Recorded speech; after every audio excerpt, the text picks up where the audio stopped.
তার মানে এই পুরো লিস্টটাই হলো একটা বেআইনি ভাওতাবাজি দেওয়ার লিস্ট। কিন্তু এই নিয়েও মামলা হয়েছে যাতে সঠিক লিস্ট প্রকাশ আছে। উনি সংবিধান নিয়ে কেন যে কোনো কিছু নিয়ে হাঁটতে পারেন। বিষয়টা হলো যে উনি যে সংবিধান নিয়ে হাঁটছেন, উনি তো সংবিধানকেই মানেন, উনি তো গণতন্ত্রই মানে না। তাই এটা একটা আয়রনি হয়ে গেছে যে মমতা বন্দ্যোপাধ্যায়ের হাতে সংবিধান, যেই মমতা বন্দ্যোপাধ্যায় সংবিধানটাই মানে। ব্যর্থতা হলো ইলেকশন কমিশনের, তারা তো সিকিউরিটি দিতে ব্যর্থ। কেন বলুন তো? একজন বিএলও তার নিজের লাইফ রিস্ক করে যাবে যদি ইলেকশন কমিশন কোনো সিকিউরিটি প্রোভাইড করতে না পারে। এখানে ইলেকশন কমিশনের ব্যর্থতা তাদের বোঝা উচিত ছিল। পশ্চিমবঙ্গ গণতন্ত্র নেই, তাই পশ্চিমবঙ্গে আমাকে বিএলওদের প্রপার সিকিউরিটি দিতে হবে। বাংলাদেশ থেকে, পাকিস্তান থেকে ভারতবর্ষে আসে, সবার আগে রেসপন্সিবিলিটি হলো বিএসএফ এর। বিএসএফ এতদিন কি করছিল? কার থেকে টাকা খেয়েছে বিএসএফ? কিন্তু একেবারে গ্রুপ সি গ্রুপ ডির যে তালিকা বেরিয়েছে ৩,৫১২ জনের টেন্টেড লিস্টের যে নাম দেখতে পাচ্ছি, অনেক তৃণমূলী লোকজনেরও নাম রয়েছে, মুখ্যমন্ত্রীর ঘনিষ্ঠরও নাম রয়েছে। এটাই কি স্বচ্ছ তালিকা? প্রথমত এটাতে আপনার অবাক হওয়ার কি আছে? যে দুর্নীতি করে যারা চাকরি পেয়েছে তারা তৃণমূলের ঘনিষ্ঠ, এটা হওয়াটা স্বাভাবিক, এবং তাই জন্য তৃণমূল ঘনিষ্ঠদেরই নাম থাকবে ওই লিস্টে। এটা খুবই স্বাভাবিক, এটাতে অবাক হওয়ার কিছু নেই। কিন্তু বিষয় যেটা, এই যে লিস্ট বার করেছে ৩,৫১২ জনের, এটা সঠিক তালিকা না। আরো অনেক জনের নাম এই লিস্টে ঢুকবে, ইচ্ছাকৃতভাবে ঢোকানো নয়। তারা হয়তো আরো বড় ইনফ্লুয়েন্সিয়াল তৃণমূল লিডার এর লোকজন, তাই জন্য তাদের নামটা কোনো অজ্ঞাত পরিচয় কারণে, অজানা কারণে তাদের নামটা নেই, কিন্তু সেই নামটা থাকবে, এবং এই নিয়ে মামলাও হয়েছে। কাদের কথা বলছেন? প্রচুর আছে যারা আফটার এক্সপায়ারি চাকরি পেয়েছে, যারা এক্স রেকমেন্ডেশনের অধিক যারা চাকরি পেয়েছে। যতজন রেকমেন্ডেশন হচ্ছে, যদি 100 জন চাকরি পেয়েছে 150 জন, এক্সট্রা 50 জন কারা? সেই রকম গ্রুপ সি গ্রুপ ডির ক্ষেত্রে কোনো নাম নেই। আফটার এক্সপায়ারি বাক কমিটি বলেছে প্রচুর এরকম আফটার এক্সপায়ারি অফ প্যানেল চাকরি পেয়েছে, তাদের নাম নেই। এইখানে শুধু নাম আছে হলো যারা ওয়েমার মিসম্যাচ করে চাকরি পেয়েছে এবং যারা আউট অফ প্যানেল। কিন্তু যারা ওয়েট লিস্টেড, যাদের ওয়েমারে ম্যানিপুলেশন আছে, তাদের নামও কিন্তু নেই। তার মানে এই পুরো লিস্টটাই হলো একটা বেআইনি ভাওতাবাজি দেওয়ার লিস্ট। কিন্তু এই নিয়েও মামলা হয়েছে যাতে সঠিক লিস্ট প্রকাশ হয়। বামপন্থী আইনজীবীরা কি রাজ্যের ভবিষ্যৎ চায় না? আবারও মামলা করছে, সব বিষয়ে মামলা করছে। রাজ্যের ভবিষ্যৎ চায় বলেই মামলা করা হচ্ছে, যাতে স্বচ্ছতার সঙ্গে পরীক্ষা হোক, স্বচ্ছ তালিকা বেরোক, স্বচ্ছতার সঙ্গে পরীক্ষা হোক। কারণ শিক্ষা, স্বাস্থ্য, এই দুটোতেই যা দুর্নীতি হয়েছে, এই দুর্নীতি মুক্ত করার জন্যই বামপন্থী আইনজীবীরা মামলা করছে এবং করবে, যতদিন না স্বচ্ছতা থাকবে, মানে আনবে। দাদা, এই সামনেই একেবারে এসএসসির ফল প্রকাশ, সেটা কতটা স্বচ্ছ হবে? কারণ কি, আমরা দেখেছিলাম যে তালিকা বেরিয়েছিল 1806 জনের, সেই সংরক্ষিত তালিকা আবারও বের করতে বলা ছিল, কিন্তু সেই তালিকা কিন্তু এখনো বেরোয়নি। দেখুন, যে তালিকা বেরিয়েছে সেই তালিকার বাইরেও এরকম প্রচুর আছে যারা আফটার এক্সপায়ারি চাকরি পেয়েছে, তাদের তালিকা এখনো বের হয়নি, সেই নিয়ে মামলাও আছে। তাই এই যে রেজাল্ট বেরোচ্ছে, যারা পাশ করবে সেটা একেবারেই স্বচ্ছ হবে না। কারণ এর মধ্যে অনেকেই থাকবে যারা আফটার এক্সপায়ারি চাকরি পেয়েছিল 2016-তে, তারা এই পরীক্ষায় বসার যোগ্য নেই, তারাও পরীক্ষায় বসতে দেওয়ার সুযোগ হয়েছিল। এটা কখনোই স্বচ্ছ না। কোর্টে মামলা চলছে, কোর্টে যেদিন মামলা উঠবে সেদিন তাদের নামও বাদ যাবে।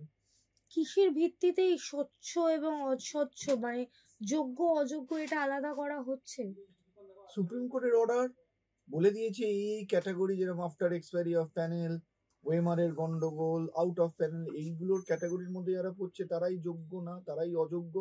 সেখান থেকেই বলা যাচ্ছে যে এদের নাম বাদ দিতে হবে। সেটা কি আদৌ মানা হচ্ছে সুপ্রিম কোর্টের অর্ডার? এসএসসি তো মানছে না, তাই জন্যই একের পর এক মামলা হচ্ছে, সুপ্রিম কোর্টও হচ্ছে, হাইকোর্টও হচ্ছে। দাদা, একেবারে অন্য প্রসঙ্গে যাব।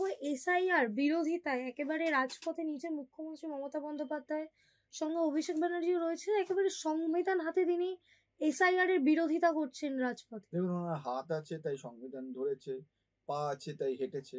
হাত পা আছে, উনি সংবিধান নিয়ে কেন যে কোনো কিছু নিয়ে হাঁটতে পারেন। বিষয়টা হলো যে উনি যে সংবিধান নিয়ে হাঁটছেন, উনি তো সংবিধানকেই মানেন, উনি তো গণতন্ত্রই মানে না। তাই এটা একটা আয়রনি হয়ে গেছে যে মমতা বন্দ্যোপাধ্যায়ের হাতে সংবিধান, যেই মমতা বন্দ্যোপাধ্যায় সংবিধানটাই মানে না। এটা হলে এই একটা পর্যায়ে এসে দাঁড়িয়েছে। হয়তো উনি সংবিধানটা নিয়ে এই জন্যই হাঁটছে, এটা দেখানোর জন্য যে দেখ কেমন লাগে, আমি সংবিধান মানি না তাও কিরম, ওই জন্যই আমি হাতে নিয়ে হাঁটছি। কিন্তু এসআইআর কি সংবিধান বিরোধী, যে সংবিধান হাতে নিয়ে একেবারে রাস্তায় নামতে হচ্ছে? দেখুন, এসআইআর যেটা হচ্ছে সেটা একটা দৈনন্দিন প্রসেস, রেগুলারের প্রসেস, যেটা ইলেকশন কমিশন করতে ব্যর্থ হয়েছে। কে এসআইআর জিনিসটা কি? বেসিক্যালি জিনিসটা হলো যিনি মৃত তার নাম বাদ যাবে আর যে নতুন ভোটার তার নাম ঢুকবে, যেটা প্রতিনিয়ত দৈনন্দিন কাজ ইলেকশন কমিশন সেটা না করে এত বছর পর ইলেকশনের আগে করছে। আশা করব ইলেকশন কমিশন এটাকে স্বচ্ছতার সহকারে করবে, কারুর দ্বারা অনুপ্রাণিত না হয়ে, কোনো সরকারের দ্বারা বা কোনো রাজনৈতিক নেতার দ্বারা অনুপ্রাণিত না হয়ে আইন মেনে সংবিধান মেনে কাজ করবে, তাহলেই কোনো প্রবলেম নেই।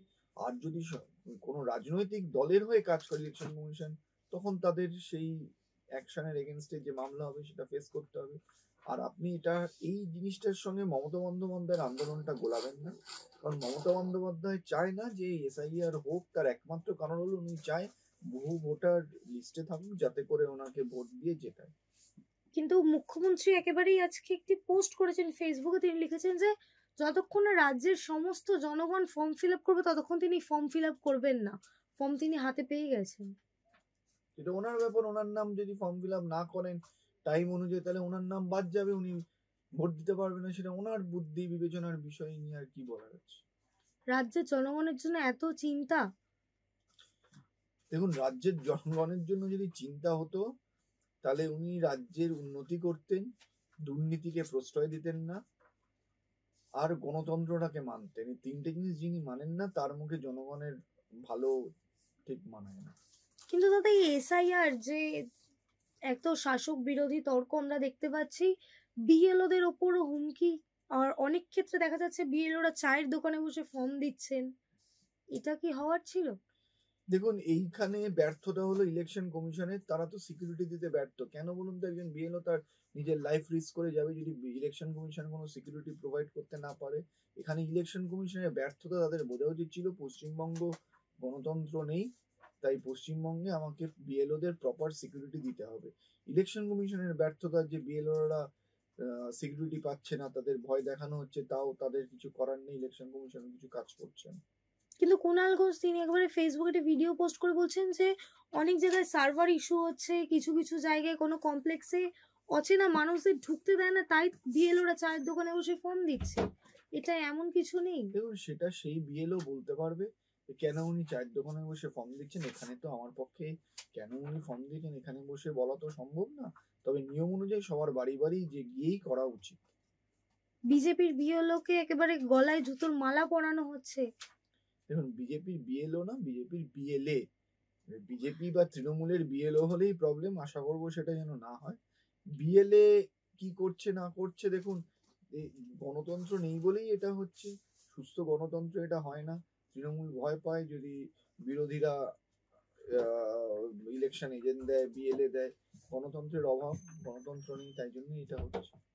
দাদা একেবারেই শেষ প্রশ্ন, ভোটটা কি স্বচ্ছ হবে? কারণ কি এখনই এসআইআর এই ফর্ম নেওয়া নিয়েই যে একাধিক দেখতে পাচ্ছি নিউ টাউনে ঝুপড়ি ফাঁকা। হবে কি হবে না সেটা ডিপেন্ড করছে, আবারও বলছি, ইলেকশন কমিশনের উপর। তারা কতটা ভাবে স্বচ্ছভাবে ইলেকশন করাতে পারে, না কোথাও গিয়ে সেটিং হয়ে যাবে, সেটাই হলো দেখার। কারণ এর আগে আমরা দেখেছি 14, 19, 21 ইলেকশন কিন্তু স্বচ্ছভাবে হয়নি। ইভেন আফটার পোস্টপোল ভায়োলেন্স আমরা দেখেছি, সেটাও কিন্তু ইলেকশন কমিশন থামাতে পারেনি। ইলেকশন কমিশনের ব্যর্থতা। আশা করব এইবার ইলেকশন কমিশন স্বচ্ছভাবে সঠিকভাবে ভোট করাতে পারবে। এসআইআর ঘোষণা হওয়ার পরে নিউ টাউনের ঝুপড়ি একেবারে ফাঁকা। যারা ফাঁকা করেছে তারা বলতে পারবে। এই ব্যাপারটা হলো যে যদি কেউ বাংলাদেশ থেকে, পাকিস্তান থেকে ভারতবর্ষে আসে, সবার আগে রেসপন্সিবিলিটি হলো বিএসএফ এর। বিএসএফ এতদিন কি করছিল, কার থেকে টাকা খেয়েছে বিএসএফ, বা তার জন্য সেন্ট্রাল গভর্নমেন্টই বা কি ব্যবস্থা নিয়েছে? এক। 2 নম্বর, রাজ্য পুলিশই বা কি করছে? তাতে বোঝে রাজ্য পুলিশ বিএসএফ সব মিলে ঝিলে একসঙ্গে কাজ করছে আর সাধারণ মানুষকে বোকা বানাচ্ছে।